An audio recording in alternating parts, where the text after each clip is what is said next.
पूरी दुनिया, क्योंकि लोग कहीं ना कहीं सनातन धर्म को कहीं ना कहीं काटने का प्रयास है। पर प्रयास करो कि मुख से, और हम फिर निवेदन करेंगे, जिसके दरवाजे पर, जिसके द्वार पर, जिसके घर के दरवाजे पर, घर की चौखट पर, बाहर दुकान पर, व्यापार में, व्यवसाय में, गाड़ी पे, बंगले पर श्री शिवाय नमस्तुभ्यम लिखा होता है, वहां कलयुग भी प्रवेश नहीं करता, शिव युग ही प्रवेश करता।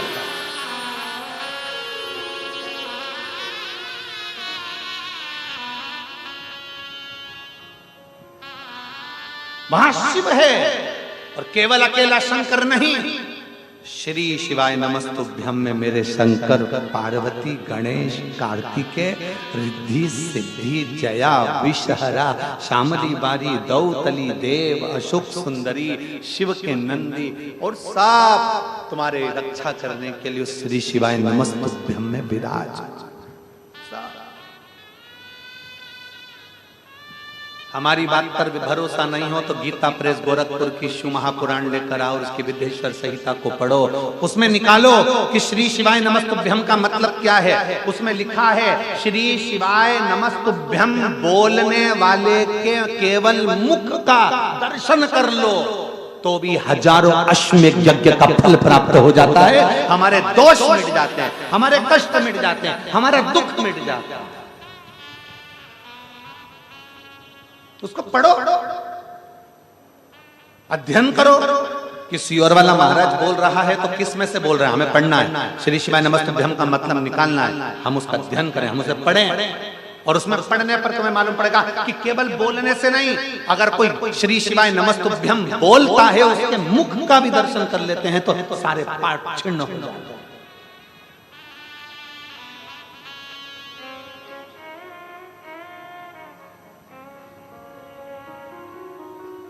कभी लिख कर देखिए अपने दरवाजे पर, उठाओ चंदन कंकु और लिख दो श्री शिवाय नमस्तुभ्यम।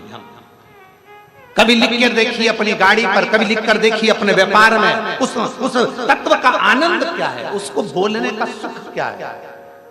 क्योंकि यहां एक बड़ा सारा पत्थर लुढ़कते लुढ़कते आ रहा है, बड़े बड़े वृक्ष को गिरा दिया और एक घास के तिनके ने उस पत्थर को रोक दिया। वो घास का तिनका कलयुग को रोकने के लिए भगवान कृष्ण कहते हैं, रे ए अर्जुन, ये बड़े सारे कलयुग को आने से रोकने के लिए केवल एक शिव महापुराण ऐसी है जो कलयुग को भी आगे नहीं बढ़ने देती है, वहीं की वहीं फेरा देती है। शिव युग आया, वो शिव है। एक पत्र,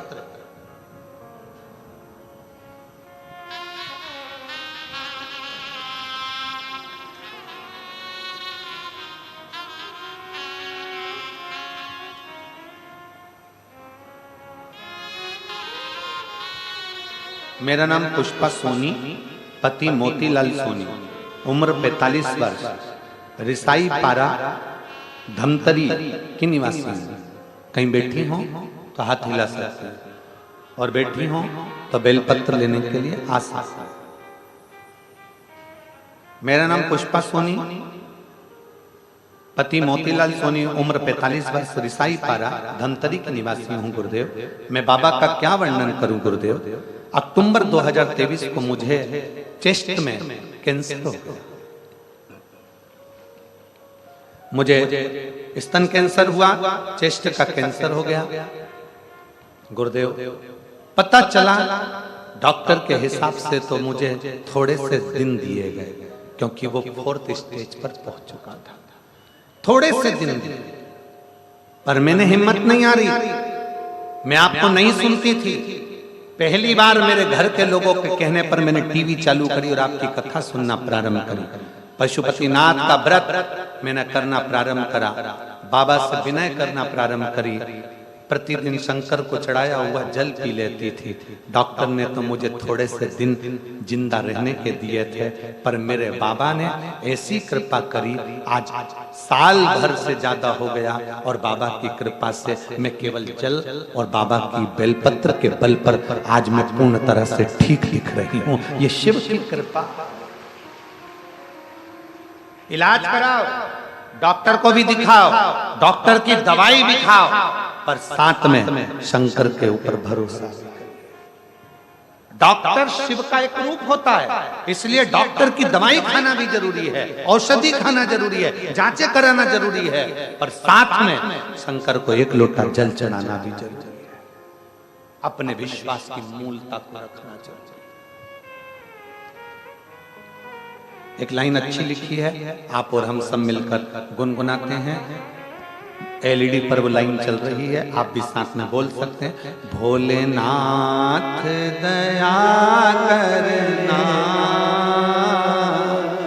मैं तेरे भरोसे हूँ। मेरे बाबा दया करना, मैं तेरे भरोसे हूँ।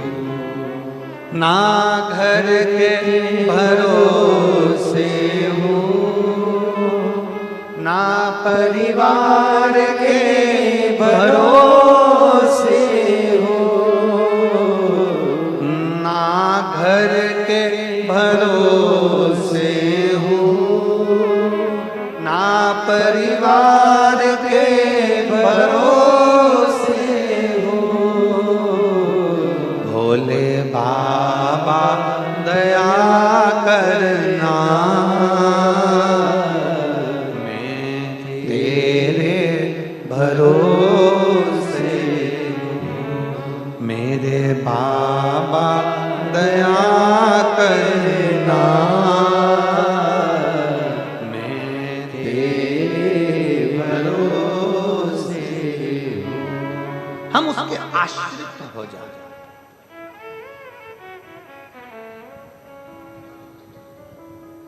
कलयुग रूपी पत्थर आएगा, कलयुग अपना पसारा फैलाएगा, कलयुग अपना पांव आगे बढ़ाएगा, पर उस कलयुग को रोकने के लिए शंकर की कथा मूल है। मूल कलयुग को रोकने के लिए शिव पर चढ़ाया गया एक लोटा जल जरूरी है।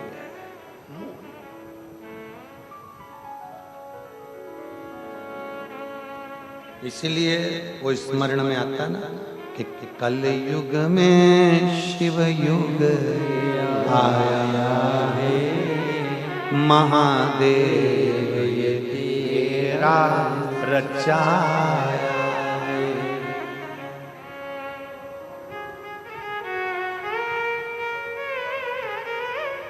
बाबा ये तेरा रचाया। कलयुग में शिव युग आया, महादेव ये तेरा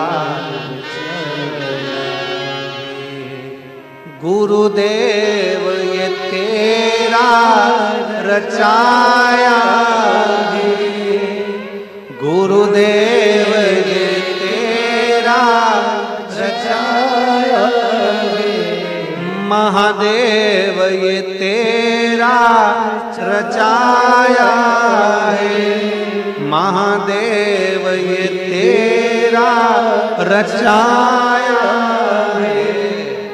कलयुग में शिव युग आया है, महादेव ये तेरा रचाया है। कलयुग में शिव युग आया है, मेरे बाबा ये तेरा रचाया है। ये तेरा रचाया है।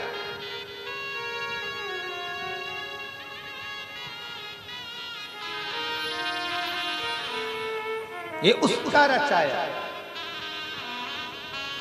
शिव महापुराण को वाचन करने वाला कोई दूसरा नहीं, तुमरुका जी, जिसका नाम है तुमरुकेश्वर महादेव। शिव महापुराण को सुनने वाला कोई दूसरा नहीं, जिसका नाम है ईश्वर जी गोरा जी स्वयं शिव।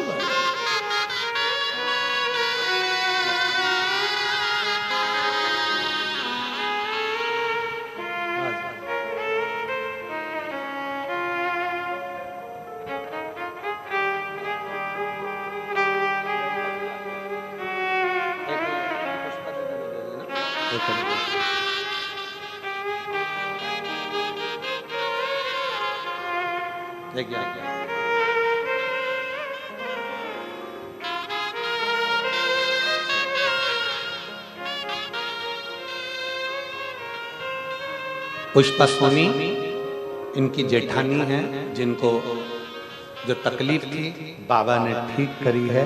एक बार जोरदार ताली बजाकर साथ होता है शिव तक। बड़े से बड़े कलयुग के चरण को भी शिव महापुराण रोकने का प्रयास कर रहे, रोकने का प्रयास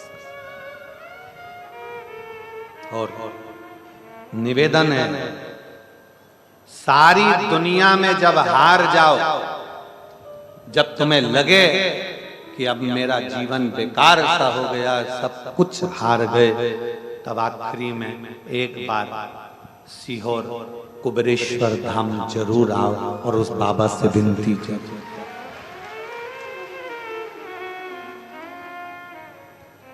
बेटे बेटी अप्लाई कर रहे हैं नौकरी के लिए, सर्विस के लिए, कंपटीशन एग्जाम में बैठ रहे हैं, संतान आदि आदि सारे व्यापार कर्जा, बाबा के पास जाकर एक बार बन सके जीवन में,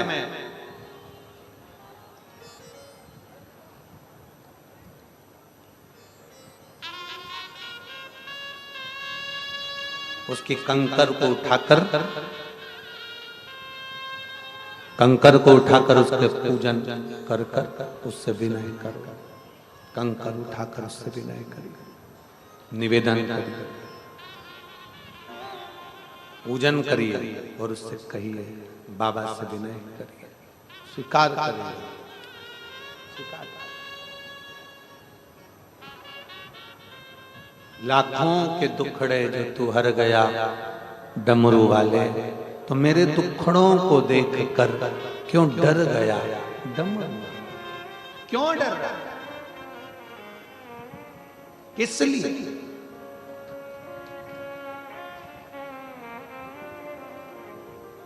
शिव के प्रति भरोसा दृढ़ कर,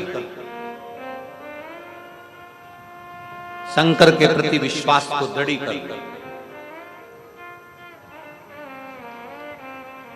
और जब शंकर के प्रति तुम्हारा विश्वास दृढ़ हो जाए, इसीलिए कहा सफलता भोलेनाथ देगा, सबको देता है, पर साथ में थोड़ी जरूरत संतुष्ट, थोड़ी जरूरत है संतुष्ट, संतुष्ट।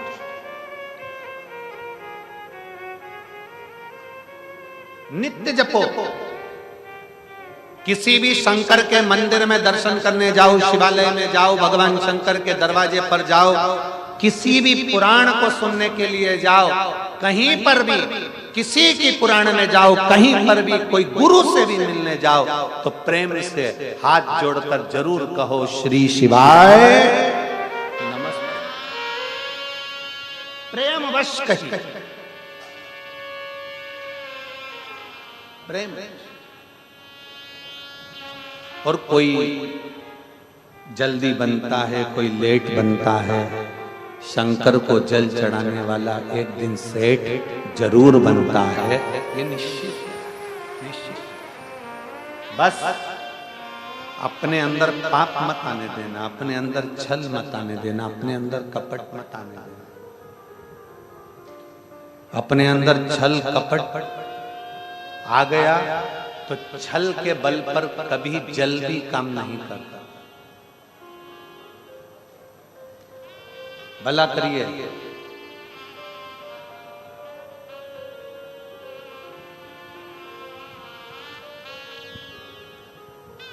भला करो, पर अपने अंदर छल मत आना। कलम, कसम और कदम, आप भी बोलो क्या क्या चीज? कलम, कलम जानते हो? पेन, लीड पेन कलम, कलम दूसरा, कसम और कदम।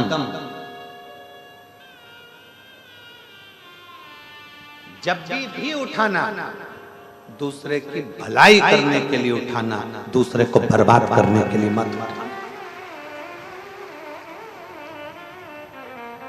कलम उठाना, आपको भगवान ने कुर्सी दी है, पद दिया, प्रतिष्ठा दी है, सत्ता दी है, आपकी कलम से किसी का बुरा मत कर दे। पद है, प्रतिष्ठा है, कुर्सी है, सत्ता है, भगवान ने अगर आपको अच्छे पद पर बिठाया है तो अपनी कलम से किसी का भला जरूर करना। बुरा हो रहा होना, थोड़ी देर कलम उठाकर नीचे रख देना, कल पे टाल देना, मैं कल देखूंगा, परसों देखूंगा, नरसों देखूंगा, पर कलम से ऐसी चिड़िया मत बना देना तुम्हारे हाथ की कि किसी की जिंदगी पूरी बर्बाद हो जाए। ऐसी चिड़िया मत बना। कलम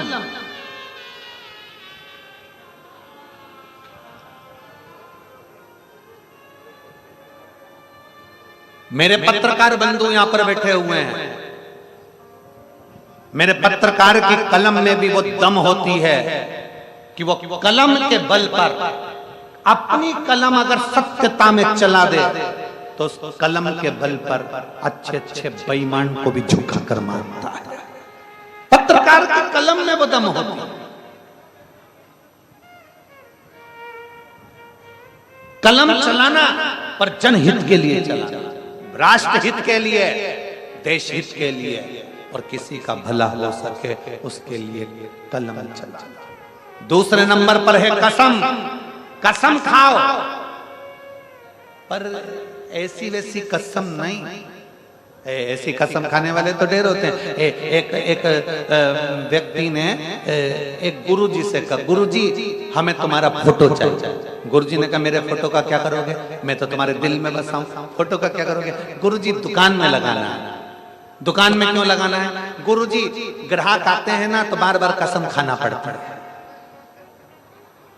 कसम खाना पड़ता है, इसका मतलब तो कि गुरुजी ग्राहक आते हैं तो बार बार बोलना पड़ता है गुरुजी की कसम मैंने ये नहीं किया। तो तुम्हारी कसम खाने के लिए फोटो चाहिए। तो गुरुजी बोले तेरे बाप का लगा कि वो तो निपट गए, जो जिंदा है कसम तो उसी की खाना पड़ती है। गुरुजी तुम जिंदा हो इसलिए तुम्हारा लगा। कसम, कलम उठाना दूसरे के हित के लिए, राष्ट्र हित के लिए। बुरा हो रहा है ना कलम से तो थोड़ी देर कलम को पटक दो, बाद में लिख लूंगा, बाद में फाइल पे साइन बाद में करूंगा। राष्ट्र हित की बात है, किसी के हित की बात है, दुनिया के हित की बात है तो कलम से साइन तुरंत करो। पर अगर राष्ट्र हित की बात नहीं, दुनिया के हित की बात नहीं, केवल अपने हित की बात चल रही है तो कलम को थोड़ी देर रख दो, बाद में देखूंगा। कसम, कसम भी खाओ, मना नहीं है, पर कहीं राष्ट्र हित की बात चले। मैं कसम वहां खाइए कि मैं अपने धमतरी जिले में गौ हत्या नहीं होने दूंगा, तो कसम काम। कसम खाओ कि मैं अपने धमतरी जिले में छोटी छोटी बच्चियों के साथ गलत कृत्य नहीं होने दूंगा, तो कसम काम की। और नहीं तो लोग कसम खाते हैं, लड़की लड़के के साथ में घूमती फिरती कसम खाती है। मैं कसम खाकर कहती हूँ एक बार अपन दोनों की शादी हो जाए, मैं पूरे घर को स्वर्ग बना दूंगी। इसने कसम खाई कि घर को स्वर्ग बना देगी तो घर में रहने वालों को स्वर्गवासी बना देगी।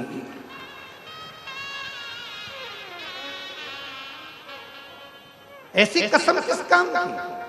कसम वो खाई जाए जो राष्ट्र हित के लिए हो, कसम वो खाई जाए जो राष्ट्र के कार्य कल्याण की बात करे, कसम वो खाई जाए जो हमारे समाज, हमारे देश और हमारे सनातन के कल्याण की बात करे। लोग कसम खा लेते हैं, आज के बाद कसम खाता हूं तेरे घर का पानी नहीं पीऊंगा। मत पी। कौन कह रहा है पानी पी? क्योंकि तुझे दारू पीने से फुर्सत नहीं मिले तो पानी क्या खा?